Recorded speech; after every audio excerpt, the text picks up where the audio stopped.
Oh, yeah, Monty and the Pharaoh, #1 wrestling podcast, yeah. When it comes to podcasts, they are the cream of the crop, yeah, dig it?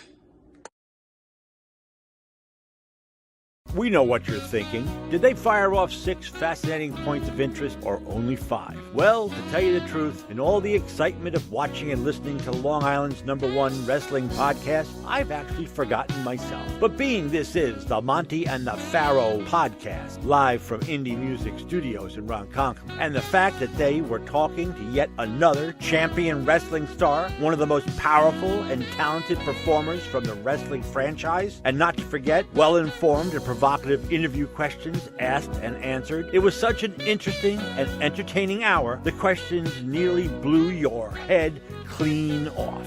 Now you've got to ask yourself a question. Do I feel lucky? Well, do ya, punk? What's up, guys? It's Gina Marie here from Big Brother, and you're watching Long Island's #1 pro wrestling broadcast with Monty and the Pharaoh.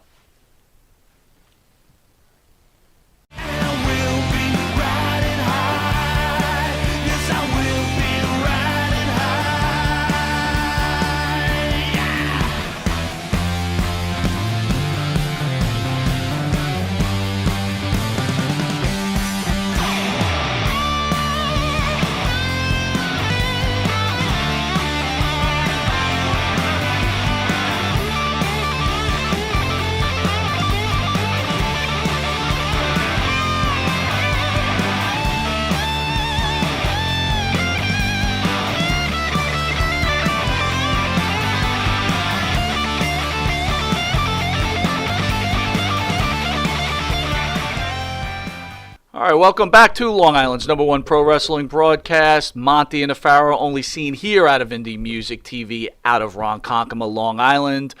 At the board, the main man, the producer. He's no longer a secret. He is a fan favorite. Matty Ice. Matty, how are you, pal? Doing great as always. Matty is now training the young Jedi, Abe. So he's getting him ready. He's being the... Force is strong with this one. He is the forces. There we go. This may be the Luke Skywalker of producers coming up. And would that make Matt the Darth Vader? Actually, I was thinking about Matt. He's a lot taller, but, you know, yes, my son, he could be Yoda. Oh, my God. You're going to go into a Yoda imitation? Going to Yoda, I will not. If anyone didn't know, this is the star of the show, Mr. Jimmy Pharaoh. Jimmy, how are you, bud? I'm just Ducky. Oh, my God. Dude, you got nothing to say about my shirt? You got nothing to say about my chin thing? That's been there, though. It's No, it hasn't. No, it's brand new. It's an old look, but it's new this week. Yeah, You it's old, new. Yeah, nobody noticed true. since I cut off my Superstar Graham goatee. Somebody noticed. And I do a little Pharaoh thing, and you're like, wait a minute, what about your shirt? Can you dye that thing? Yeah, I probably should. Because You should go like black. But I think the gray goes good with the crazy blue eyes. Might be the that case. Anybody ever sees them? Because It might be the case. We got the shtick to do. The shtick. Anyway, Yeah, go on. the subject is my shirt. Yeah, what about you? People at work thought my shirt was outdated. What did you think? I like it. Personally, Thank you. I like the color combo. I think it's kind of cool. You I know? think tomorrow I'm going to What's wear one. wrong with it? What I are they like it. That's complaining why I'm about? wearing it. They What said do it's want? Something that looks like a tablecloth? said it makes me plaid? look like I'm 80 years old or something 80 like that. years I should be in old. like Florida at some kind of like You. old retirement home. Why? Why you? You don't strike me as ready for the retirement home. Maybe Not yet. maybe the psych ward with me. You could be. But you know, dear Great God. show Saturday with ECW legend Bill Alfonso. Thoughts on that? Hey! Oh, come on, man. You know I was waiting for two years to get a hold of Fonzie. Great guy. And we got big news with Bill Alfonso We in the do? upcoming weeks. Yeah, Bill We do? Alfonso will be part of the Monty and the Pharaoh show, as we'll be doing a segment. Oh, my We're just God. finalizing the deal. Wow. So Right. when I wished upon that star the other night, it worked. If that's what you wish for, I don't know. Well, I'm doing. At least I'm wishing on behalf of the show. Can you give me If that you- much? yeah, but you know- You loser! You could have asked for $1 million. Hold on. If I had a choice between Right. Bill Alfonso doing a segment every month on Monty and the Pharaoh and Mandy Rose's ass, I would take Mandy Rose Wait a every second. time. You didn't offer me Mandy Rose's ass. Bro, you just said you wished didn't upon tell me a I could star. wish I don't for need to that. teach you. Why didn't you tell me I could wish for that? I would have gotten a serving of two. One for you, one for me. Very good. 2 for me, 1 for you. 3 for me, 1 for... Go on. Next. Colin Kaepernick posted on his social I media. was in a good mood. All right, what did Colin Kaepernick do? What do we got? I'm going to try to behave. Go ahead. The abolishment of the police. Not going to behave. What do you think, pal? What are you talking about? When does a man go too far? What? He wants the abolishment of police. Today, I'm excited to hold share. Hold on. And then he wants the reopening of jails. No more jails. No more jails. No police. No more jails. So everyone's going to handle it themselves. That's what he's thinking. Does that sound good to you? Because No. it sounds kind of dangerous to me. What it sounds like is I hate Colin Kaepernick as much as I hated him the day yesterday, I guess is the point. Wow. This is a severe act of douchebaggery. Like, I behaved. That's an act of douchebaggery. He's a douchebag. At what point Hi, does douchebag. At what point does someone get held accountable for their comments like that? I don't know, but without structure, you better check the human race's behavioral pattern, guys. Well, our You special gotta have guest, some structure, our man. special We're pretty guest, rough. our special guest who will be announcing shortly. I'm going to ask him what he wants to be called. I really want to know what he thinks of that. But let's finish this off. Rock and Roll Hall of Fame inductees. What? Tina Turner was. Is this official? This is official. Tina Turner. Carol, I can't disagree. Carol King. I cannot disagree. Carol King, great songwriter. The Go-Go's. Cool. Right? Gotta go Go-Go's. No, sure. And I wasn't a huge fan at all, but yes, of course. Jay-Z. How can you not? What am I, ignorant? Jay-Z? Of course. Go on. Foo Fighters. Oh, thank you, man. See, now I get excited, but that's because I'm a rock guy. Yes, absolutely. And wow. Todd Wait a Rundgren. minute. Well, Dave Grohl's in twice. yeah. Dave Grohl, genius. Well, I mean, think about that band Nirvana. You had Kurt Cobain in front, like, just changing the world as far as the genre, the 90s, which I know depressed you. We could get into that at some other time about how the 90s came along and depressed you with the music. But they're in the background. It's Dave Grohl. Oh, my God, what a freaking career. And who's the last one? You mean to tell me that Todd Rundgren finally got in? And he doesn't want it. He doesn't. Doesn't want it. So if I'm the Rock and Roll Hall of Wait a Fame, I minute, think he's you the kick guy his who- ass out too. Wait a minute, he's the guy who wrote "Time heals the wounds no one can see," and his wounds aren't healed. Bro, I'm not challenging the man's talent, but I'm trying to say if you don't want to be part of something, then don't waste the nomination and get rid of him. Wow, hello, it's me. That was a great song. What's wrong with him? Wouldn't you accept this honor? I know someone that would accept the honor. Who's that? And that's the band that sings the theme song for Monty and the Pharaoh, the band Wisteria Hall, led by the lead singer, Mr. Jimmy Farrow, along with his partner, Bart Griggs. Bartman. Wisteria Hall sings such great songs as our theme song, Riding High, In My Dreams, This Life, Not Far Behind, Here Comes the Rain. Got to tell you, dude, not just putting you over, love your band. Thank you, sir. You are this close. I'm a well-kept In secret. my opinion, you I'm are a this well-kept close. secret. Please go to Spotify, iTunes, and Reverb Nation where you can download Wisteria Hall's music. And please go to their YouTube page and give them a like and a subscribe. I know you would like it, You right? said load. Anyway, if you don't know it, you are watching Long Island's #1 pro wrestling broadcast, Monty and the Pharaoh.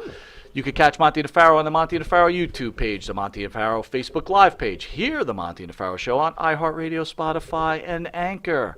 Also catch the Monty and the Pharaoh Show on the Twitch TV Monty and the Pharaoh page, and on New York Cable in the reduced version, where this special guest will be reduced. Boy, he will not be reduced. He will be condensed and abbreviated for television purposes. Next. Channel 115 every Tuesday, Channel 20 at 2 a.m. to 2:30 Pharaoh on time.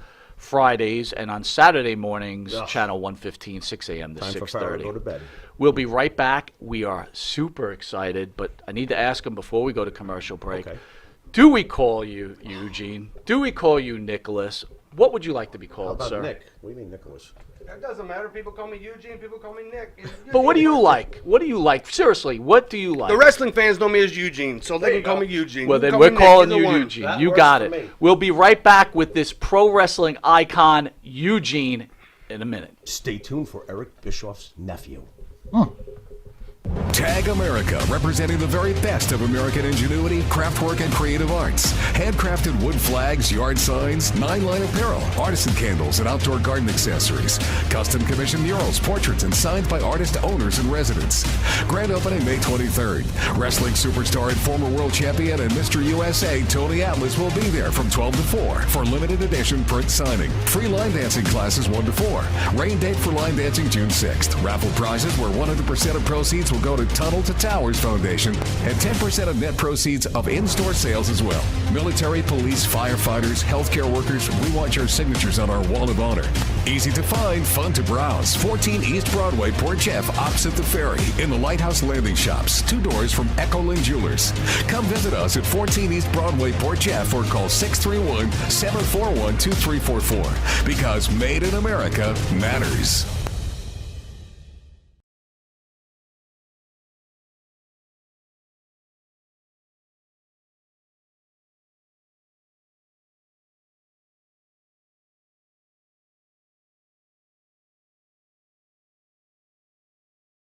Right.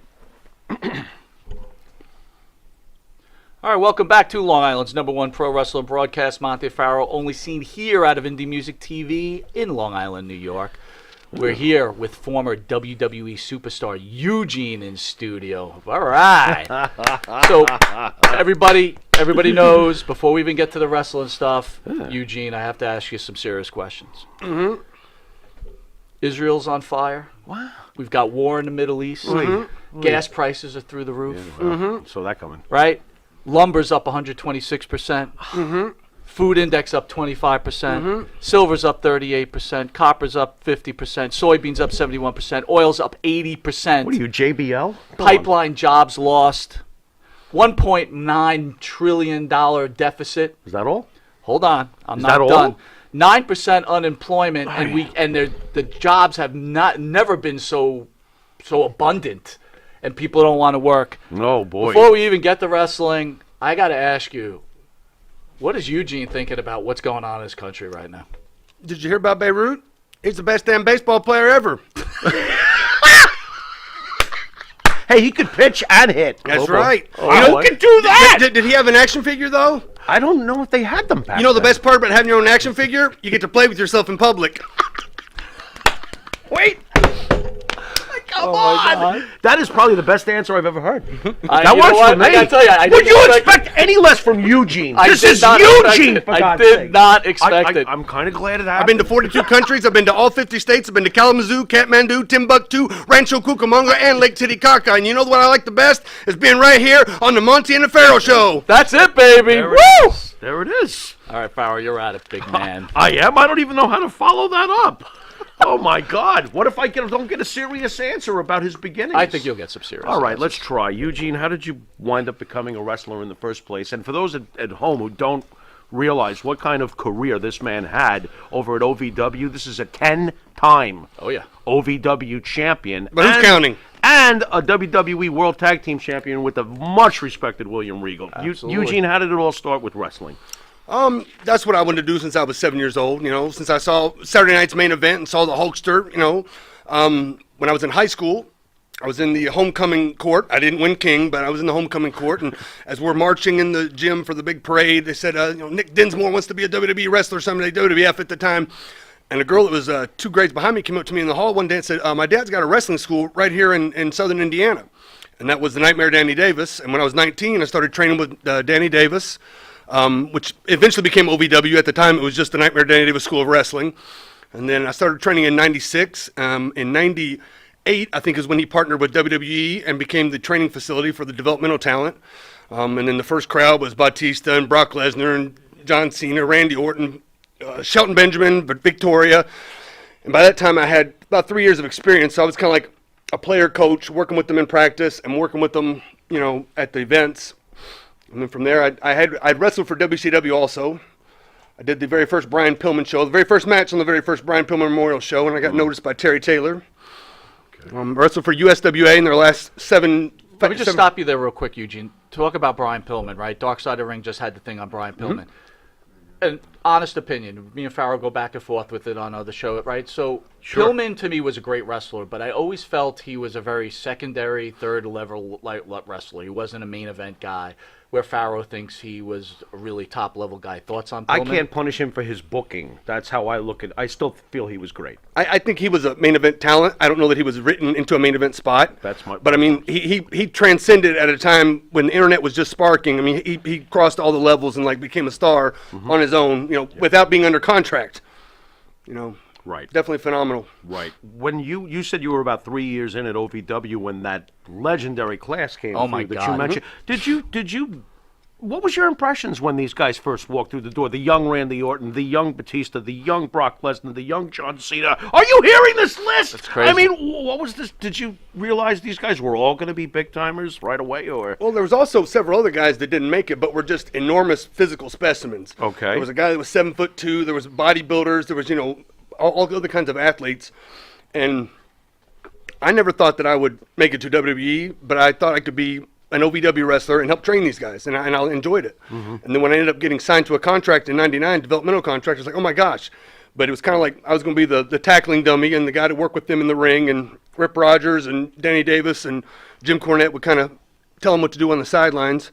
And then as time progressed, and I just kept getting better and kept helping the new class come in, and I saw that people would often complain about living in Louisville or wrestling for, not Monday Night Raw, upset that they're working for WWE, but they're not, huge stars, complain, and all of a sudden they get called up.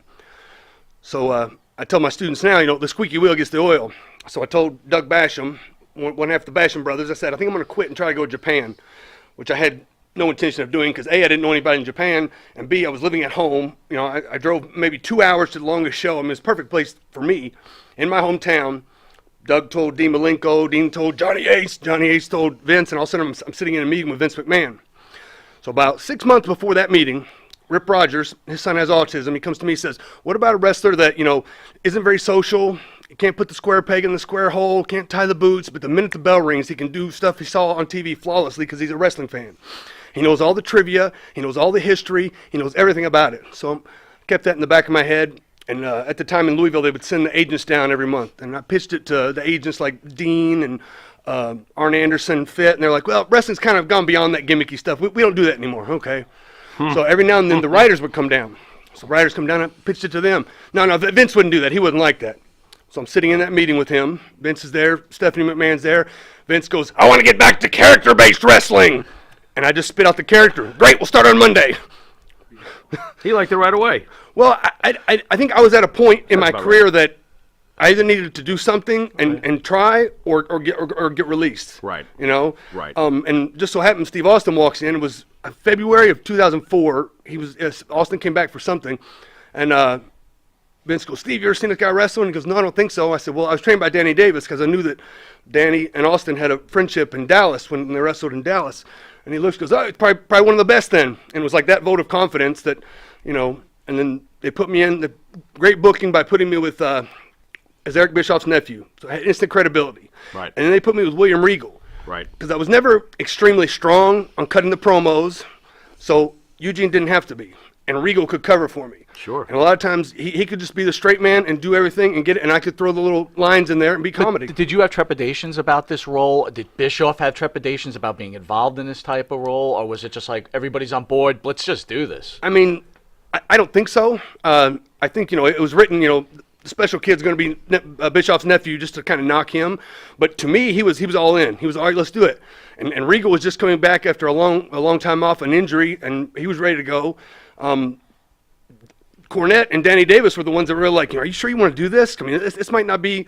And I was like, this might be my one opportunity because I don't know that I would get a second one. So I was like, I'm just going to run with it. And the thing is I'd wrestled at that point for 8 years. And I say often, I was a 10-year overnight success because Rip Rogers, what I'd be like, make the mistakes now, learn from them so you don't make them again. And when I got there, they gave me a little bit, and I did good. They gave me a little more, I did good, and I started to get over. And I was at a point where I could go out and wrestle and not have to worry about the wrestling and just concentrate on having fun and being the character. And really, it was just, they say that the characters are something inside of you, and it was just like me remembering when I was a kid how I felt about wrestling. If I was excited, I'd be excited. Or if, kids get yelled at, get kind of scared, whatever. And I just try to bring out those emotions and just try to connect with the fans. And it was at a time when it was post-NWO, post-Steve Austin, but everybody still wanted to be a cool, strong heel. I don't want to sell. I want to get all my shit in. I want to do all my stuff. And then I just went out there. I wanted to sell and do comedy. Because at the time, Hurricane was the only kid's character, and the brands were split. So I knew that there was one show that didn't have a kid's character, didn't have a comedy character. Gotcha. And so I just ran with it. And the one thing that really helped me was the writer, Brian Gerwick, that wrote a lot of the Rock stuff. he could write for Eugene. He knew exactly how to write for Eugene. And they actually wrote a movie for Eugene. Movie? Yeah. Okay. You ever see Big Show's movie, Knucklehead? Yes. Or That was Eugene's you. movie? Yep. Hold. But I went up and got myself released before I could do any of the acting. What are you doing? What are you doing? Let's go back a little bit. Yep. How are your parents? Hey, Mom, Dad, I think I just want to be a wrestler. What do they say? My mom goes, "You better do it because you don't want to live your life and be a wish I had. You don't want to be Awesome. 45 years old and be, damn, I wish I would have tried that when I was 19. Right. Wow. And that was just it. I just wanted to try it. And it was something where I did pretty good in a small independent company in Louisville, Kentucky, and Southern Indiana. And then when WWE came in, I got to know those guys. So then when they all got called up, I knew everybody in the locker room. And it was just something where a lot of good things fell in place, and I was surrounded by a lot of good teachers. And I just, worked hard. How does it feel to achieve your dream like that? I mean, you did it. Yeah, it's amazing, right? Like I got the action figure, I got the teddy bear. I was in the ring with The Rock. I was in the ring with Hulk Hogan. I pinned Vince McMahon. Yeah. Yep. Absolutely. WrestleMania 21 is one of my favorite. I sent it to him this morning where Hogan comes to save you after those freaking Arab villains. That's right, those Arab villains. They were beating on Eugene. It was terrible. The music hits. The place goes bonkers. What a crazy. great moment. Oh, my God. I got to ask you, your OVW career, I find you to be very interesting as far as the internet goes. While they usually love to destroy the entertainment aspect, a lot of these internet guys, they do realize what your background was with OVW. And I find it kind of amazing. You're in a very special niche with the internet as far as the way they look at you, because those OVW days do add credence to everything, at least in their eyes. So I've always found that impressive. Being a 10-time champion down there, you worked with Jim Cornett for obviously a long time. What's your impressions on Jim Cornett? How was he towards you? And is he really like this in real life? He's so combative. You know how he could be.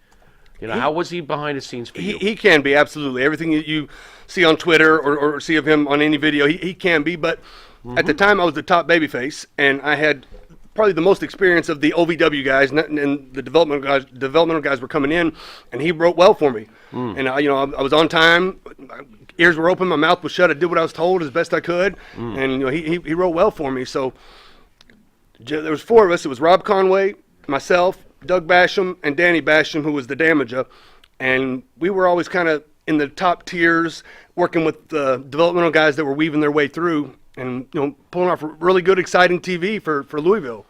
And I think some of that is out there, but WWE owns all the footage now, and they never really released any of it on the network, just a little bit here and there. And it's like a lot of stuff that I wish would get released, because then people could see more of what I did then. Plus, you get those residuals. I don't know. Really? I like with the network. I don't know what we get for that. I mean, Right. if there's merchandise still out there, we get. I don't know, because we don't have a union, so we can't renegotiate those. Well, we're gonna. You know what? We're just gonna jump into it right there. So, we grew up WWF guys, and we'll talk about it, but we're huge Vince McMahon guys, and we are.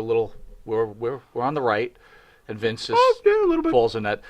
A little bit. There's a lot of pro wrestling experts that say out there that Vince has taken advantage of all these old-time wrestlers who now can't carry their own, and they have all these physical issues and drug issues. Your feelings, should there be full medical even for ex-wrestlers, and does Vince McMahon owe them all this for creating the WWF or E? I go back and forth. I think at a certain point, yes, because this has become a billion-dollar conglomerate, and when they brought it upon the network, I mean, they made huge amounts of money. And then when they started doing the Saudi Arabian deals, they made huge amounts of money. I mean, this is a worldwide, global, small business, because they only employ like less than 50 people. And I feel like we give everything in a time span of generally 4 years is the average career span, that then we have to go through the rest of our lives with aches and pains and injuries. If we don't get it, I mean, I wouldn't be bad for that, but wouldn't be upset with that. But I feel like it might be something that should be talked about. It should be a discussion with somebody. I don't know who it is. I don't know if it's the government and Vince. But don't you feel like if you had a union, you'd be capped out? Like, for example, someone like Dwayne Johnson wouldn't be Dwayne Johnson if he was in that union, right? Because it would just be these cap levels, right, that went on with that union. And you have this whole advantage of if you get over as Eugene, which you did, you have this huge windfall that you can get out of it. If you fail, time's up, and maybe you're doing something else. Yeah, it's definitely the opportunity. Everybody gets the same opportunity, and it's your opportunity to succeed or fail. Right. But if we destroy our bodies in the ring for this entity that has become something on its own, it feels like at some point we're all in a family, and we've contributed to the family, and it would be nice just to, as the years go by, to be taken care of a little bit, not a lot. Just like the guys that play 4 years in the NFL, they get a little pension, or a little money, just something, Right. Because there's less WWE superstars throughout history than there are NFL players. There's a huge amount of NFL players, but yet they can all get a little something if they play X amount of years. I don't know. And to your point, there's a small lifespan for a pro wrestler as far as being over, right? It's not that long. The reason why I would understand, and I do understand his point of view, is I also believe that if there ever is to be some sort of correction with these sort of things, it should be judged on a case-by-case basis. His opinion is very valid. He worked for them for years, and he also worked with OVW, which was a subsidiary of theirs, which was the pre-NXT thing. He's got a right to feel this way. Stop using big words like subsidiary. Sorry, bro. I got to, reevaluate my, grammar.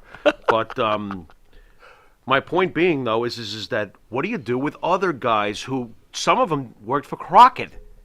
They didn't even work for Vince. Vince is supposed to pay for them now all these years. I think it should be based on a case-by-case thing. It would definitely have to be. I mean, because like you were saying, in OVW, I was taking bumps and getting beaten up by Batista when he was stiff as hell and beating people Vince's up. future cash And with those guys. and I contributed to guys like Cena and Rock and those guys. Not that I was the only one, but I was one of them in there. And it would be nice. The growth process, you're part of that physically, not I want to talk to you of that list of guys.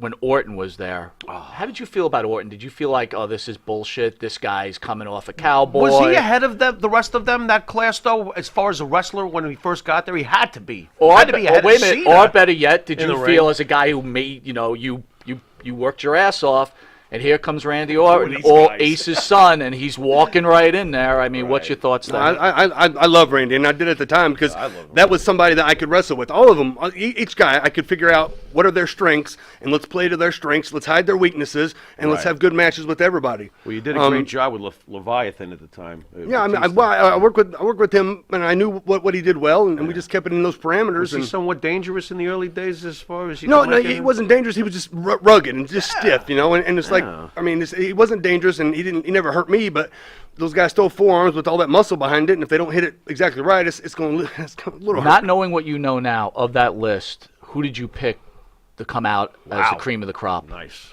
I don't know. Like, when I first saw Batista, I was like, oh my God, this guy's enormous. Yeah. But then we would have promo days where we would just get in the ring and somebody would interview somebody, and Cena was by far off the charts phenomenal. Really? He can make you cry, he can make you laugh, he can make you angry.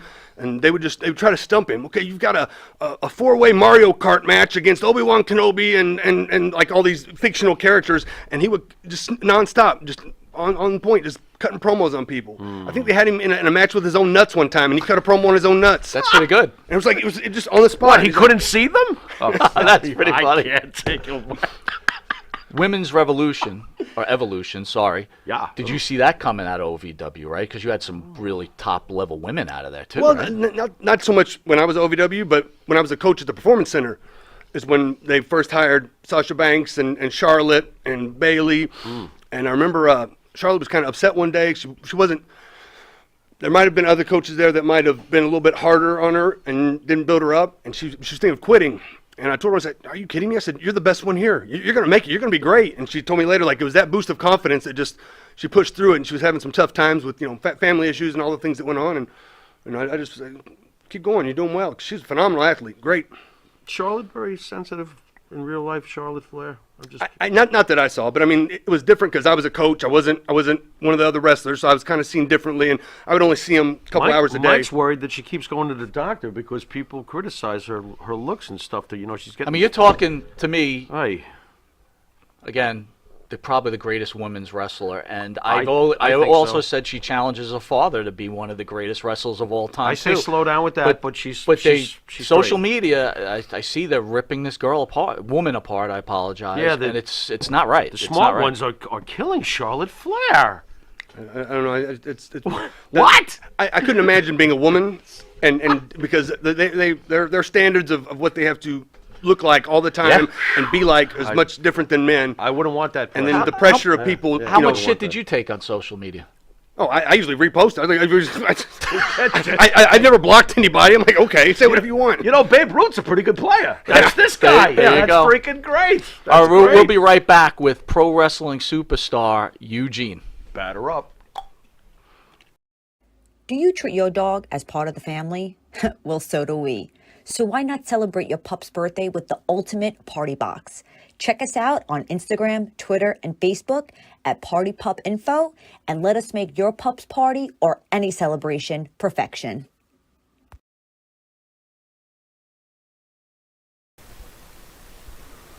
M&J Video Games and Collectibles. Sport and non-sport cards, wrestling items, autographed items. We buy, sell, and trade. M&J Video Games and Collectibles, located at 1049 Queen Street, Southington, Connecticut.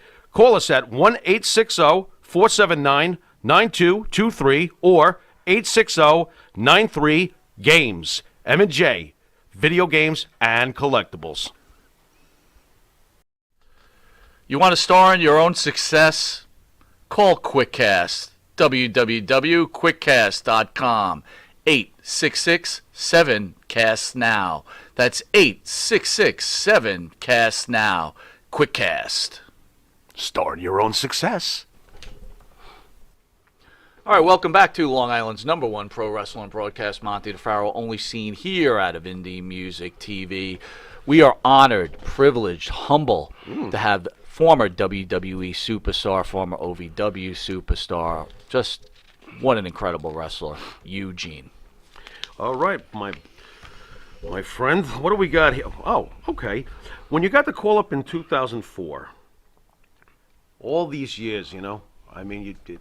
Well, you said you were about 8 years in when you got there. You get the call, and you walk into that office, and there he is, the George Steinbrenner of pro wrestling, because we're Yankee fans. But there he is, man, the fearless leader. What was it like to meet Vince McMahon? What is he like? I mean, I was intimidated, but you know, I mouth shut. How you doing, sir? Nice to meet you. And he just asked me, "You got any ideas of what you want to do?" And that's when, without thinking, I just spit out that idea of, you know, the character that might not be very social, can't tie his shoes, and him and Stephanie kind of went back and forth on, well, we could do this, and that'd be funny, you know, and just kind of some little ideas. And he liked it. And like I said, it was a time where I really needed to either put up or shut up. And I didn't think they thought I would succeed. I thought they were, okay, we'll give this guy a chance and it'll fizzle out and then that'll be it. Right. But I remember before I was on TV, I wrestled Lance Cade, and it was in St. Louis. It was during the Final Four, so it was like an afternoon show.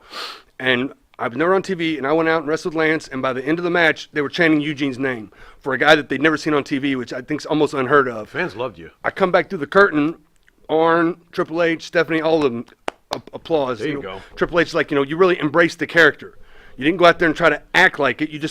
You became it. And I think once that happened, then they were sold on it. I'm discovering now, because it always seemed like you enjoyed yourself playing that character. And I'm seeing that you clearly did. Well, I mean, that's the thing I tell the guys. If you're out there having fun, the fans are going to know it, and they're going to get with it. Yep. The guys that are out there trying to remember or panicked or not sure what to do, and then they're frozen.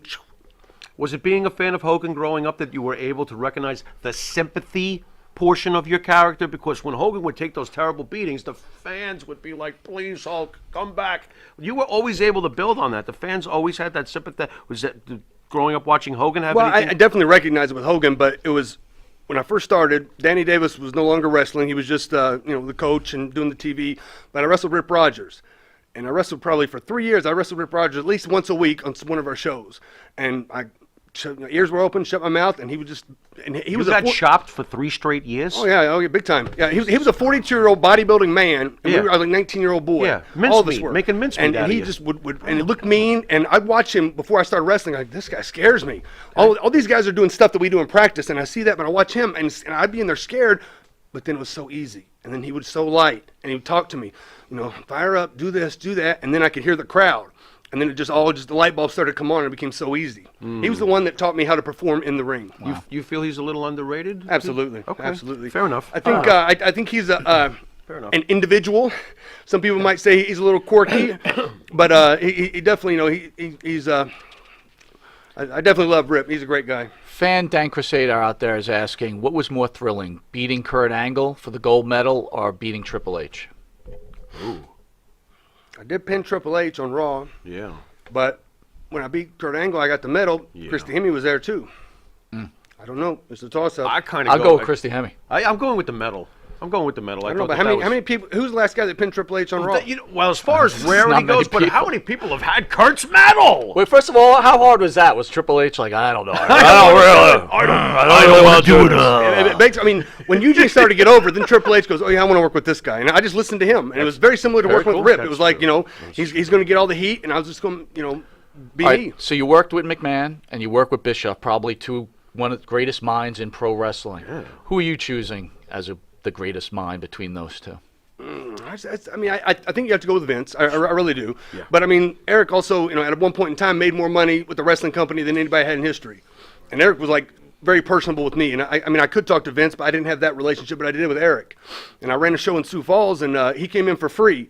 And we made a donation to a local charity there. And he came in, and we did the musical chairs, and he was on the show for me. So it was really awesome. That's great. That is great. What is your memories of WrestleMania? You got a particular favorite moment? For me, it's with Hogan. The crowd went ballistic. But is that your favorite WrestleMania? Well, absolutely. I mean, that was the only one that I was really out in front of the crowd. Right. The next couple, I was doing some backstage segments, but I mean, they were all fun. Just the whole experience, the whole, all was the that stuff. like a dream for you? Yeah, I mean, you're talking about your childhood favorite, basically. And here he is saving you. Oh my God! I never even thought I would make it to WWE. I wanted to do wrestling. I thought I'd be an indie wrestler and have fun. And I was going to college. I graduated college, and I probably thought I'd end up a football coach at my high school or something, and ended up in the ring with Hogan at Mania, action figure, T-shirt, main events. Like, oh my gosh! Did you get goosebumps when the music hit? I still do right now. This is awesome. When The Rock came out, like okay, when I did the segment with The Rock, I got to TV early, and I was friends with Rob Conway, and then that's when he was tagging with Sylvain Grenier when they were La Resistance. Sylvain knew Pat Patterson, so he comes up to me early in the day. We were in San Diego. He goes, they got this good thing for you, and they're either going to bring in The Rock or they're going to use Rhino. And not a knock on Rhino, but that's a big distinction. The Rock you're rooting for The Rock. And I'm going, he's not going to come. There's no way. He's in L.A., we're in San Diego. I mean, he's not. And then he shows up, and we start going through the segments. And I had, I think, 6 segments on Raw that day. And one of them was the one in the ring. And we did the whole walk through beforehand. He doing all the spiel. Here's your line. I missed it backstage. Okay, so I had to go run around and do some other stuff, and I come back. I missed it backstage again. Missed it. In the ring, live on TV, he's going, he walks by, he's doing his little trot around me, he goes, your line's next, kid, and just fed it to me right there. And it was like, that. It was that 15-minute or 18-minute segment that made me a star. Yep. Right. That made me a made man. Right. And the coach was in there, too. The coach came and wrestled me in Sioux Falls also. So, I mean, it was like, the coach says also that was the biggest, best moment, the loudest, the most electricity. It was phenomenal. You were over. You mentioned Lance Cade. Lance doesn't get a lot of talk, but did you know Lance was having problems? Like, did you have that kind of relationship with him? Oh yeah, I mean, I didn't live in the same city he lived in, but I knew, because we kind of ran the same circles, we rode together a lot. So I mean, there was several guys that were kind of in that circles, and I didn't know. I guess I didn't know how bad it was, but I think he would have been world champion, top guy without a doubt. He had a look. He had the look. Well, if you remember, like his last match, Sean put him over. Yeah. And that was the Rocket. The Rocket was starting right there, and he just stumbled. And any thoughts on Trevor Murdoch? The way Trevor Murdoch is still going all these years later. Trevor's a good dude. Surprise you that he's still No, not at all. He's got a nice little push over at NWA Power. Yeah, he's doing well. He's a good by worker. that. He's great guy. Definitely old school. Yep. Definitely old school. All right, with that, we'll be right back after this commercial break with pro wrestling legend Eugene. We shall return. Jimmy, I gotta take a dump. What? No, I mean I need a dumpster. Well, for all those needs, you need to call Big V Dumpster Rental, Long Island, New York, 631-900-DUMP.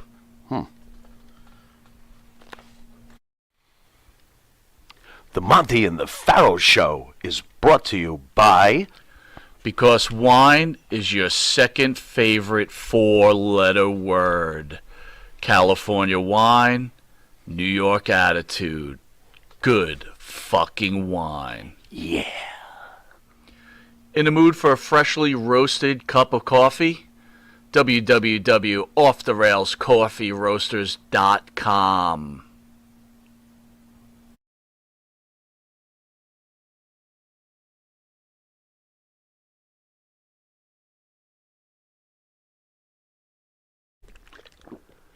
All right, welcome back to Long Island's #1 pro wrestling broadcast. Monty and the Pharaoh, only seen here out of Indie Music TV in Ronkonkoma, New York, with a special guest, our honor, Eugene. How are you, buddy? There he is. LTD, living the dream. Bro, you are in great shape, by the way. I'm trying. What are you doing? Like, what are you doing? I train pro wrestlers in Sioux Falls and Midwest All Pro Wrestling. There you go. You guys baby. got fast food joints over there? There are some, yeah. So you stay away from those. I choose to cook. So there you go. Okay. Where's Ronkonkoma for? What's the name of the city? Ronkonkoma. Where does that come from? So Long Island has a Indian-based. bunch of towns Indian-based are name. all Indian-based, right? Yeah, so very Indian. So everything, Long Island. See, one thing about New York kinda is cool. you have the water, you have anything you want here Yeah. on Long Island, right? Yeah. Anything you want Yeah. is on Long Island. The only problem is it costs so much money to live out here. It's utterly ridiculous. it's And it takes forever to go anywhere. It's damn insane. My It's, goodness. we got 8 pounds of shit in a 2-pound bag out here. How long did it take you? You came in from New Jersey. How long did it take From you to Newark, drive I through think here? it took us like 2.5 hours to go. I don't know how many miles it is, but it's not 2.5 hours worth. Yeah, Oh my bring your God, shaving man. kit. It's going to be a while. Yep, absolutely. We're so used to it, though, here. So, as you mentioned before, you work with so many greats. Yeah. We always talk about this. John Cena, we feel, is the last great pro wrestling superstar. Seems to be. Period. On that huge level, seems to be. How was John Cena? Was he a good guy? Oh, absolutely. Love him to death. We became friends when he was in OVW. And then when I started on the road, he was on SmackDown. But then when he moved to Raw, when I first started on the road, I rode with Regal and Tajiri. And that was like Barnum & Bailey Circus on wheels. And then when Jerry. Regal got Tajiri went back to Japan, I Regal love went to Tajiri. SmackDown, Cena came to Raw, and I would ride with Cena. And I mean, without a doubt, awesome guy. We got pulled over one time, and the police officer pulled us over because he had his kid with him to meet John Cena. And I saw people come out of, raining in an intersection, get out of their car in the intersection to take a picture. And he would do it without a doubt. Get out and, I mean, he'd get in the car and go, that guy's an idiot. But he's like, for the kids, absolutely. And whatever, over 500 Make-A-Wishes and the most requested Make-A-Wish person of all time. That's a difficult thing to do, and he just embraces it. It's not easy to say this, but I have to ask you: is there some truth to he's killed a few careers behind the scenes, like Ryback, who loves to squawk about it? Any truth to those things, or in the past when somebody was dating one of his girls, he got rid of them? And I mean, is there some of that? Because I've seen all the rumors, but I never saw it with him. Okay, I can't say that it's not true, but I can't confirm it. Interesting. So I can tell. I'm sure you could tell. Yeah. You're a good guy. You can just tell you're a good he's human cool. being, which is very cool. Yeah. But I will ask you this, and I just Uh-oh.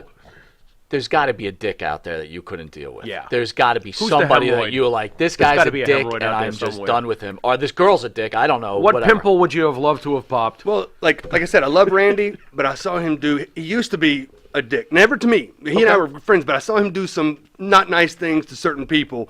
But he's not like that anymore. Okay. But there really was no one in the locker room that people dislike, because if there's somebody like that, they would end up. Can you share like something Randy Orton had done that you looked and said, "What are you doing, bro?" Oh, I never said what you and I laughed.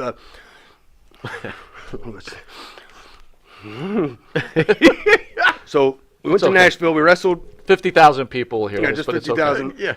There was a young lady that came to the matches, and afterwards we ran by her house, and she ran to the bathroom. So she had a Mountain Dew bottle, and Randy put it somewhere, and then she came back, and the whole time she's like, and then finally. Wait, hold on. Back it up. So every time she's reaching, is everybody like, like this, like this, and then she just takes a big swig. All right, let's go. Oh my God! He had fluids in his head. He had fluids in his head. He had to go. He went instead. Oh my God! How about him shitting in people's gear bags? I never saw him do it, but I've heard those rumors. I mean, throughout the years that people have done that. Oh my I mean, God! everybody would talk about Lawler's crown getting filled up, but I never saw anything like that, you know. Oh my God! What was it like? After you get to the top finally, and you have a very nice run. Most wrestlers would kill to get that kind of attention on mainstream WWE television. What was it like? Was it hard leaving and going back to the indie circuit, or did all those years you did in OVW prepare you for life after the big, exposure? Was it easy afterwards? I really wasn't sure what to expect, but then once I got released, my phone started ringing off the hook, and I was booked more after I got released than I ever was, and that's when it really became fun, because then there was no pressure, and that's when I'd get to go somewhere and I could really look around at the sites and get to see people, because before we'd fly in, we'd go to the building, we'd go back to the airport and fly back out, or hotels, and just going so fast. But then I got to sit back and appreciate it, and I got to take, my wife, we were engaged at the time, I got to take her to England and to France with me. Can we pull back a little? You're a mainstream guy, you're killing it, they're releasing you. Can you share with the fans and with us, what were your feelings like? What were the discussions with your fiance at the time? Was it like, oh shit, my life is now over? No, I was crushed, absolutely. I mean, I was non-compliant on one drug test, and that's when I got released. Say that one more time. I was non-compliant on. Okay. I failed one drug test. Okay. Didn't you get sick? Something like happened. Did you have a reaction to something? Well, no. Okay, so I had the knee surgery, patella tear repaired. It usually takes 9 months to rehab. After 6 months, the doctor said I could go back. So I was like, okay, and that's when they put me in the angle with Kurt Angle. Right. And looking back now, I was nowhere near ready to be in there with him. Okay. Like, there was times he would shoot me off, and I was hobbling. I couldn't make it. And I was just taking as much pain pills as I could to, compensate for that. Sure. And we were in England, and I think I had a couple beers up in the room and took a couple pills and go to set my tray of food outside the door, and the door shuts on me. Didn't have the key, so I had to go down to the lobby. And, of course, all the fans, all the locker room, Triple H, everybody's is in the bar, passed out right before I made it to get a new key. So I had to take a little 9-week vacation, and then when I came back, the WWE doctor said, well, don't take any more of the somas, which I agree now. That is what kills all the wrestlers, is the somas. Not the juice. Not the juice, not the pain pills. I mean, pain pills are bad, but it's the somas that lower the breathing so much that people quit breathing. Gotcha. The doctor said, WWE doctor said, don't take any more somas, but you can take the pain pills. Okay.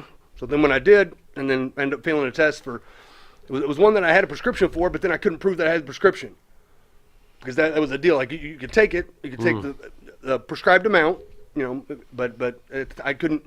The doctor that I got it from, he committed suicide, and it was like I don't want to make excuses because I did something I shouldn't have done, but I had all my T's crossed and my I's dotted, my lowercase J's dotted. So behind every man is a strong woman. She was your fiance at the time. She's your wife now. What did she say to you when you got released? And tell us a little bit about your wife. Oh, so when I first started touring, I met her in 2004 in Sioux Falls. September 28th, 2004, it was a Friday. Regal and I were doing a media day, and I met her, and she was on TV in Sioux Falls. So I went on her TV show. She had a country music television show. Regal and I did, and that was it. We exchanged numbers, and we had a long-distance relationship for about 2 years. But in Sioux Falls, like anywhere in the world, it's Eugene and Mrs. Eugene. In Sioux Falls, it's Stephanie and her husband. Because I mean, she's more popular in Sioux Falls than I am, because everybody knew her from TV. And she was quite upset, but she definitely stood by me, and and we're gonna keep plunging through. She stood, she awesome. When she pisses you off, do you just break into the Eugene gimmick? That would just to you get her off your ass. You just break into the Eugene. Yeah, she's like, you can just be cute and wave, and you can get out of anything. She didn't find it cute anymore. Oh, she's man. like, can you shut up? So it has a shelf life at home, huh? That's it, huh? Like the gimmick's over? I would have kept trying to do it till the end of time, You can only pull that out so many times, right? Yeah, I guess so. All right, we'll be back with pro wrestling superstar Eugene after this break. You need a body shop? You need engine repair? Auto Excellence, Collision Specialists, 631-261-6420. That's 631-261-6420. Auto Excellence. And Nitro's Garage for all your automotive needs. Call 646-675-2349. That's 646-675-2349. For all your automotive needs, Nitro's Garage. Ask for Jack. Elm Logistics for all your logistic needs. Call 631-299-3595. That's 631-299-3595. Elm Global Logistics. Pride, performance, and partnerships.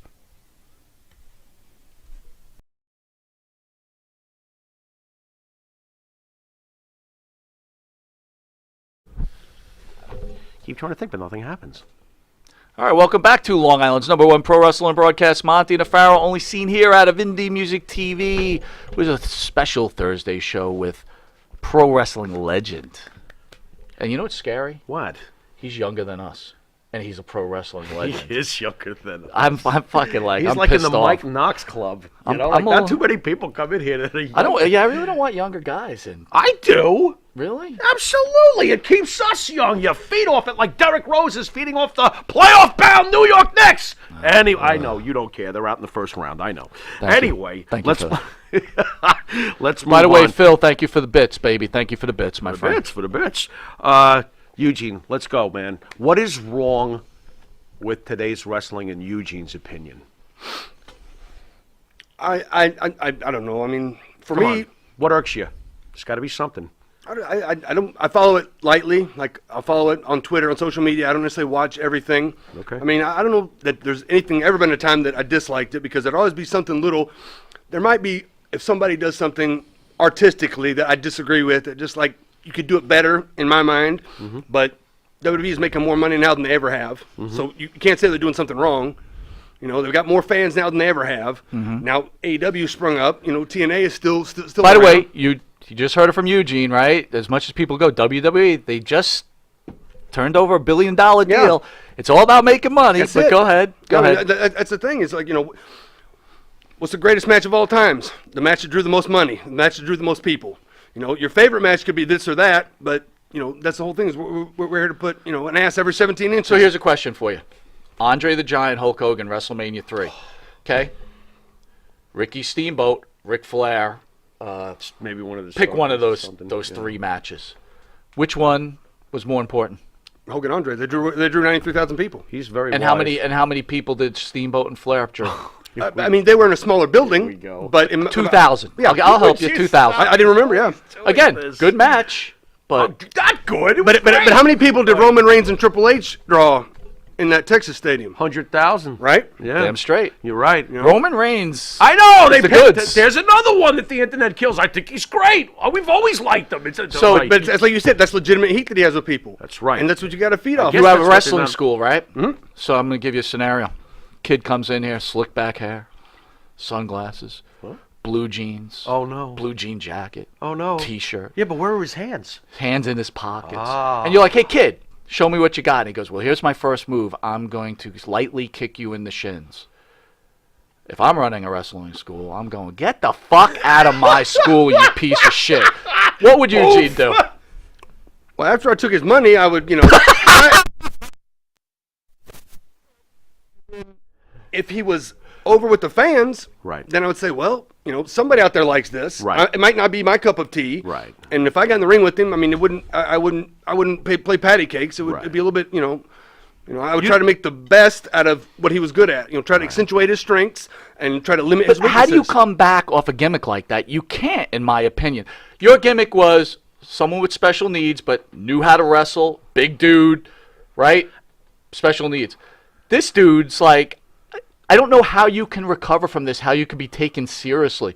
When AEW starts going out in the open market with fans, I don't think Orange Cassidy is bringing in 100,000 fans. But he might not be the guy that's meant to bring in 100,000 fans. True. He might be the opening comedy act. This is what Eugene was. Oh, I think they have more planned for him than that. But of all the wrestlers who could understand why a shtick, while it might not be traditional, I'm sure you can understand that if you saw Orange Cassidy's gimmick, you're like, hey, like you said, if you're over, you're over. And I mean, I don't know that AEW's been around long enough to know, but WWE, they can make anything right. They took the mask off of Kane and made it believable. You know what I mean? They can write anything if they really want to. They can make anything right. You know, so I mean, it's able in the wrestling world because we're in a phony, baloney, make-believe world. We're doing oiled up, pretend fighting in our underwear against other men. We can't take it too seriously. Right. But is that what's wrong? You know, you should ask this question. We were just talking about that, right? Us growing up, right? We knew wrestling wasn't real, but I will tell you, going to Madison Square Garden, Snooker Morocco, I had a friend, and I'm like, it's fake. That guy got so pissed off at me. Because we grew up in the pre-wrestling is fake, the kayfabe thing had not been ruined yet. The generation today that's in their 25, 30 years old, they're the first post-kayfabe being obliterated generation. They don't look at wrestling the same way we did. There was a sense of realism. It was like, I know wrestling's fake, but this one time, I saw this guy really hit. He was really mad. Thank you. And that's what you wanted. That's how you hooked him. Now that we say it's entertainment, okay, well, let's do entertainment. Right. Hey, we're 50 now. But back in the day, we were 30, and with McMahon towards Austin, it goes, "You ruined it." I'm like, "Oh shit, this is real." Oh, this Tyson, is real. The whole Tyson every now and then, you can still hook the people. I remember when Lawler wrestled The Miz in that ladder match for the title in Philadelphia on his birthday. Arn Anderson gave him the nod backstage, and I saw him. Oh my God, he's gonna win the title! And I was on. I grew up in Louisville. I watched Lawler every week. I was a Lawler fan, and then that fucking Michael Cole came in, and that was the last time that wrestling got me. But I loved it. I loved it. And then he died on TV. Yeah. My God. And they brought him back. But when does it get too far when a guy like Orange Cassidy is, wrestling in his pocket, has his hands in his pocket, someone's got him in a full Nelson, his hands in the pocket, and when he's reaching down, he breaks a full Nelson, and we got a legend like Jim Ross selling this on the microphone. You know what Brock Lesnar would do to him week one. If Vince that's signed him, that's what used to be done. He'd obliterate that gimmick. Yeah, that's what used to be done. He'd put his hands in his pockets, and Lesnar would just break him in half, and that would be the end of that. Yeah, that's what Vince But like does. you said, it's entertainment now. Right. Right. And with the I'll probably get heat for this, but the Snowflake Society, it's a different mentality. Yes. And I see it, and I don't necessarily like it or follow it, but if the fans like it, I feel like that's the direction that we can pursue. Right. What works. Are you amazed that, look, the WWE fans have not seen Eugene, in 14 years for the most part. Are you amazed that 2-year window has given you so much joy in the post-career now? I mean, this is freaking awesome for you, right? Absolutely. Those 2 years. I mean, it was that 15 minutes with The Rock that made me, that's then allowed me to do wrestling, which is what I wanted to do my entire life. It allowed me to travel around the world still. I have my own wrestling company. I'm still running shows. I'm in the ring every week, so it's phenomenal. What was your favorite match of all time, and what do you consider the greatest match of all time? Oh. Like I said, I mean, the greatest match of all time was probably the ones that drew the most people or the most money. They said Ric Flair against Antonio Inoki in North Korea drew 200,000 people. Right. I don't know what the truth is. I don't know if those people were forced to go, but still, I mean, that's a huge audience. Right. My favorite matches were Dynamite Kid against Tiger Mask. Okay. I watched wrestling, and when I saw that, I was like, oh my gosh, this is the best stuff I've ever seen. Yeah. And I'll tell guys, like, sometimes those guys could only have those type matches with each other. You see Tiger Mask against somebody else, it was a little bit of that, or Dynamite against somebody else, but it wasn't those two together. A couple years later, it was Johnny Storm and Jody Fleisch in England. These guys were having phenomenal matches, but they could only do it with each other. And then was the English kid, and he wrestled Ricochet in Japan. Ospreay and Ricochet. Will Ospreay. Phenomenal matches, but again, they wrestle somebody else. They can't do that. And I try to say, accentuate your opponent's strengths and make the match. Don't go out there and try to get your stuff over. Get his stuff over. And that's how you get the match over. Is something lost, though, when a wrestler is 150 pounds compared to a guy like you, it's 230 and 240, and guys at 300? Is there something lost in translation at a point where wrestling isn't being taken as seriously by fans either? Or are we just old school? I don't know, because, again, WWE's making more money than they ever have. And it's our job to make my opponent look plausible. One of the first live event matches I had was against A-Train. Eugene against A-Train. And Eugene was just running around doing comedy, and A-Train was taking me lightly, and I think he ripped the buckle off, and he charged and missed, and he hit the metal buckle and fell down. And I sat on his chest crying because he tore up my bear. And I counted 1, 2, 3. I sat down. I accidentally stumbled and sat down on him. And it was his idea. It was like, he made it believable. It's hilarious. All right, we're going to bounce back to this one. Third-party issues with the wrestlers, right? So now the wrestlers had their own, they use their own name or their character, and social media has become quite the revenue stream for these wrestlers. And the WWE said, "No, it ain't happening, right? You could use your real name." What are your thoughts on that? You think the WWE is being too controlling? Yeah, maybe better. Well, word. Thank you. if it's the name that you have on TV, not your real name, but if it's the name that you've signed, the intellectual property of Eugene that I signed off to WWE, I see where they have a legal standing. But if you're using your own name, I don't think there's any way that they could stop you. And I think that's a little bit of overreach and trying to keep everybody. But again, if we had a union, they could say, hey, this is separate. This is what they get. I don't know. I don't believe it's right that somebody, your social media is your social media. If I'm going to go do the WWE social media and go be on the .com and go talk on their Twitter, that's theirs. So, but don't you think that if you had a union, back to the union thing, that the WWE would go, okay, well, that's part of the deal. But guess what? We get 50% of that because we're the one doing all your marketing for you. And so if you go on as Tom Jones, 6%. You get 6%. I did when these were out. So I mean, it's like an enormous amount. Yeah, that's a lot of money. It is. You know what? Yeah, that's nothing to joke about. 6%. These things are sold around the world. I mean, it's if you're on Strong and you're over. Question: million of those sold? I don't know how many, but I mean. Well, you got to know. You get a check, right? Yeah, I had one. Well, now he has to go home. It was like more than I ever made in my entire life. It was like, oh my god. Right. Yeah, it's like, oh, look at this, Yeah. bang bang. Did you drive around with that thing for weeks looking at it going, I have an action figure of myself? Absolutely. Yeah. I'd be marking out all over the place. Monty and the Pharaoh action figures with Kung Fu grip. There you go. I had to go to L.A. and get in the machine, right, where they scan you and like Oh. it's you. So it's like Cool. really cool. All right, Eugene, we're going to hit you with something we call the Pharaoh's Final Question, which is where the star of the show, Jimmy Pharaoh, is going to hit you with a question straight from that head of his. Oh, great. More than likely, it's going to be some kind of pro wrestling question. What do you want me to ask him? Eugene, why is water wet? What? Quantum physics. Go. There you go. Unbelievable. I'm not sure. Wait a minute. Did he even answer this? I'll ask him now. What is your absolutely favorite match in your entire career? Like mine or like in wrestling? He You did know? already. Look He at what- used that one. He said Tiger Mask. Yeah, Tiger Mask and Dynamite, the series they had. No. Your own No, match. his Not own match. watching all right, Tiger sorry. Mask spin around the Sorry. ropes and do all that cool shit in '82. What's your favorite match that you experienced in the ring? I don't know. I wrestled so many matches against Rob Conway and Doug Basham in small towns around Kentucky that were so much fun. I wrestled Rip Rogers all over the place. I wrestled Triple H. Like I said, I was in the ring with The Rock, in the ring with Hogan, Penn McMahon. I mean, the whole career was like a dream come McMahon. true. So I don't know that there's... Wait a minute. You beat Vince and Shane, didn't you? That's right. It was a Well, handicap match. Dude, he beat Beat both of them. But I do know the greatest day of my career. And that was September 28, 2004, the day I met my wife. There you go. Look at that. Right day. How much did they pay you to shave your head? When Vince shaved your head? How much did they pay you? Did they give you extra cash for that one? Yeah, it was a little bit, yeah. Yeah, good for you. Yeah, but they shaved Bischoff's head too, I think. Yep. Yeah, you got him too. Well, he wanted to do it, and then I remember wanted to do it. when Trump and Vince were building the angle for the shave the head, and I started thinking, I said, well, generally they're going to shave somebody's head to show, so what babyface has the most sympathy? Probably Shawn. They're not going to shave his head. Who's? Oh God, Years I'm the later. next one, aren't I? Years later, who would have Years known? later, look at Sean. Go on. and then the writers are calling me. And they're like stammering, like, we got to. It would be okay if maybe you thought about. Sure, yeah, it's fine.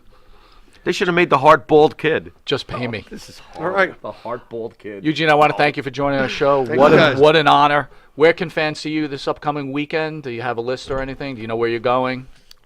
ESS has got it, man. I'm just on tour. I'm on the road with ESS because he's the best. He is But the I'm best. sure you can find Eugene on Twitter at Eugene Dinsmore. And then my pro wrestling company is Midwest All Pro Wrestling. Google that and you'll see all the action we're doing. I like the YouTube. I got my own YouTube, Nick Dinsmore page, channel, and then the Midwest All Pro channel. And I'm making stars, making towns. Go to that Nick Densmore YouTube page. Hit like, hit subscribe. More subscribers, the better. You've been watching Long Island's #1 pro wrestling broadcast, Monty and the Pharaoh. Upcoming shows next Thursday. Pro wrestling. What do you call it? Like Extraordinaire. Extraordinaire. Yeah. John He's done all sorts of Arezzi things. is There in it the is. studio. Do you know anything about John Arezzi? I know the name. Yeah. So John Arezzi was the first guy who put together pro wrestling like meet and greets. Shows, yeah. He was the main guy. He's the trailblazer for all those wonderful conventions you go to. Awesome, yeah, absolutely. You It's know, great. He's had a very interesting life. This No is bumps, a great book, no bumps. folks. Matt Memories. May 23rd, Tag America, our sponsor, on May 23rd from 12 to 4, we'll have Mr. USA Tony Atlas along with UWF star Sonny Beach, Nice. John Arezzi, Nice. and star of the wrestler Andrew Anderson will all be on hand. Beautiful. And again, You don't have to be in New York. You can go call Tag America, buy a raffle ticket. It's only $10, and you will get this autographed Tony Atlas hand-painted picture, which is valued at $3,500, which is the... Tony Atlas hand-painted it? No, Tag America did. Although Tony Atlas there you go, is an Eugene. excellent artist. But he will sign it to the winner of this raffle. It's worth about $3,500. Body and pressing it's worth Hulk it. Hogan from Shea Stadium, 1980. Absolutely. Yep. Good So, stuff. again, call Tag America. They're on our sponsor list. May 27th, Mega Powers explode. Randy Hogan and Macho Man will be in studio. Cream of the crop. Here's one for you, brother. You ready? June 5th, 5 p.m., Jules Strongbow will be in studio. Do you remember Jules Strongbow? Yes. What do you remember about the Strongbow? I just know the name. Like, I've seen, the Chief J stuff, like some of the What was the first wrestling match Eugene saw growing up? What started it all? So it was Saturday Night's Main Event. It was post the first Wrestlemania when Paul Orndorff, Piper, and Orton turned on Orndorff, and then Orndorff came back at him. And I remember watching Piper run under the bleachers and down the hall, and Orndorff chasing him, beating him, and I was like, and then Uncle Elmer gets married, and then I think it was Hogan against Volkov, and I was like, I'm hooked. That's what I want to do. Elmer. What did Piper mean to you? Like, I liked him, but like not until I really started watching this stuff much later that all this stuff, like, my God, he was so phenomenal. Right.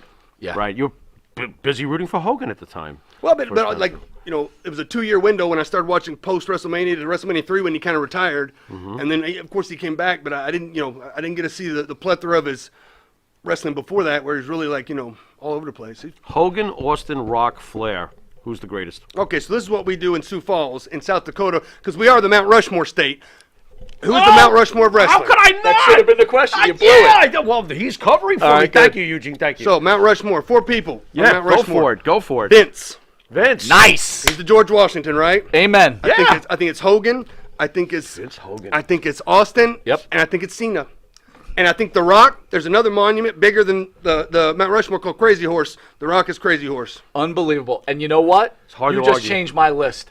You are 100% Really hard. correct. Yeah, how can Vince not be on there? He's the mountain. He's the mountain itself. Just announced June 19th at 10 a.m. Magnum TA will be in studio. Oh, wow. My God. Magnum I'm marking TA. out. I'm going to mark Again, out. not NWA guys, but we used to catch on cable. Come on. And they were the enemy, right? We were WWF guys. They were the enemy, but we still watched. You know what? I didn't have cable. I didn't have cable when I was younger, so I had to go stay at somebody's house to watch NWA. Yeah. Cut yourself a break, too. You're a huge Freebird and Von Erich fan. Absolutely. Come on, cut yourself a break. We might have grown up here, but we got it. June 28th at 4 p.m., which is a Monday, so that's a special show. Yeah. Baby Doll Again? in studio. Oh, my God. Dude, I love Baby Doll. I don't know. Man, we don't sit still, do we?